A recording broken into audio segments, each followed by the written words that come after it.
Hello, bachcho. Let's read out the question first. The human body contains a large amount of water which has low resistance of around 200 ohm and the dry skin has a resistance of around 500 kilo ohm. But when the skin is wet, the resistance is reduced to around 1000 of ohm. This is the reason repairing the electrical connection with the wet skin is always dangerous. So यहाँ पर wait skin के साथ electrical connection करना क्यों dangerous होता है उसके बारे में बताया गया है कि जो ह्यूमन बॉडी उसकी रेजिस्टेंस होती है 200 ओहम की इक्वल होती है, वहीं पर स्किन की रेजिस्टेंस 500 किलो ओहम की इक्वल होती है। बट जैसे ही उसे हम वेट करते हैं तो उसकी रेजिस्टेंस रिड्यूस हो जाती है 1000 ओहम के इक्वल। और हमें जानते हैं जो करंट है वो ऑलवेज क्या चूज करता है, लो रेजिस्टेंस पाथ। सो इसीलिए हमें शॉक लगने का वहां पर क्या होता है, डर होता है। सो इसीलिए वेट स्किन को डेंजरस माना जाता है while doing the electrical connection.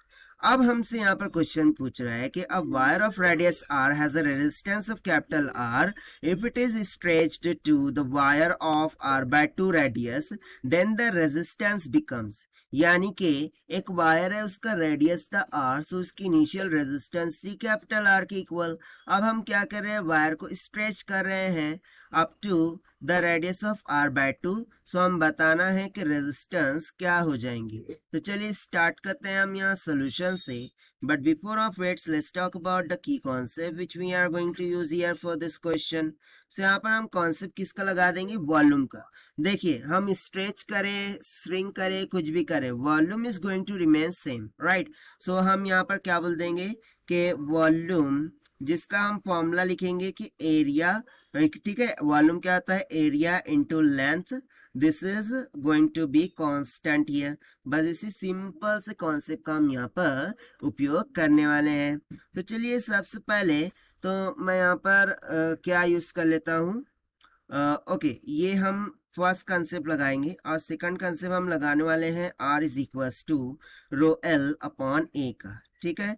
यहाँ पर रो रेजिस्टिविटी होती है, एल तो लेंथ हो गई वायर की और ए उसका क्रॉस सेक्शनल एरिया, ठीक है। तो सबसे पहले तो हम रिलेशन यहाँ पर फाइंड करने का करेंगे between the volume. So volume remains constant, यानी कि इनिशियल के लिए A1 L1 होगा, फाइनल के लिए यदि एरिया A2 लेंथ A2 होगा, सो ये दोनों एक दूसरे के इक्वल होंगे, यहाँ पर वॉल्यूम चेंज नहीं होगा। सो यहाँ से मुझे एक सिंपल सा रिलेशन मिल जाएगा कि L1 बाय L2 ये किसके इक्वल हो जाएगा, A2 बाय A1 के ना। एरिया क्या होता है, पाई आर का स्क्वायर। सो क्या मैं इसको लिख सकता हूँ कि पाई R2 का square divided by pi R1 का स्क्वायर। सो यहाँ से पाई पाई कैंसिल हो गया, मुझे सिंपली मिल गया R2 का स्क्वायर डिवाइडेड बाय R1 के स्क्वायर के बराबर, ठीक है। अब as per the question R2 क्या होगा, R बाय 2 हो जाएगा और जो R1 होगा वो तो R के इक्वल है। सो यहाँ से simply L1 by L2 this will be equals to कितना आ जाएगा, R बाय 2 का whole square divided by R का square. So this is equals to 1 divided by 4, ठीक है। 2 इसका स्क्वायर 4 जाएगा, ये डिनोमिनेटर में आ जाएंगे, यहाँ पर बच जाएगा R का स्क्वायर डिवाइडेड बाय R का स्क्वायर, ये दोनों कैंसिल हो गए तो सिंपली मुझे मिल गया 1 बाय 4, ठीक है। सो ये तो मिला है L1 बाय L2 का ratio, but L1 by L2 A2 bye A1 के बराबर है, राइट। सो यहाँ से हम सिंपली बोल सकते हैं कि जो A1 sorry A2 bye A1, ठीक है, A2 बाय A1 के बराबर है। सो A2 बाय A1 का रेशियो भी हमें कितना मिल जाएगा, 1 बाय 4 की। सो ये दो रिलेशंस को हमें यहाँ पर ध्यान में रखना है क्योंकि हम इसका यूज करने वाले हैं।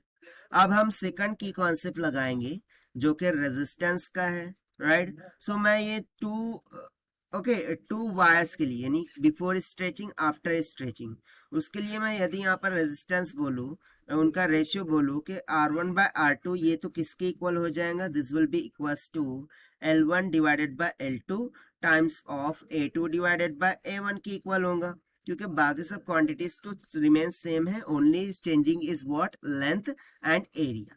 सो यहाँ से मुझे R1 कितना गिवन था, R के इक्वल्स, ठीक है। सो इसको हम सब्स्टिट्यूट कर देते हैं R और इसको हम डिवाइड कर देंगे R2 जो कि हमें फाइंड करना है। So this will be equals to L1 by L2 कितना आया था, 1 bye 4 multiply by A2 bye A1 कितना आया था, 1 बाय 4। सो यहाँ से मुझे R2 किसके इक्वल मिल जाएगा, 16 टाइम्स ऑफ R के इक्वल। और यही हो जाएगा हमारा final answer for this question जो कि हमने सॉल्व किया है by using the conceptual formula of volume and resistance से। Now let us take the option. So जो option C है, this will become correct. So this is the required solution. I hope you understood well. Best of luck. Thank you.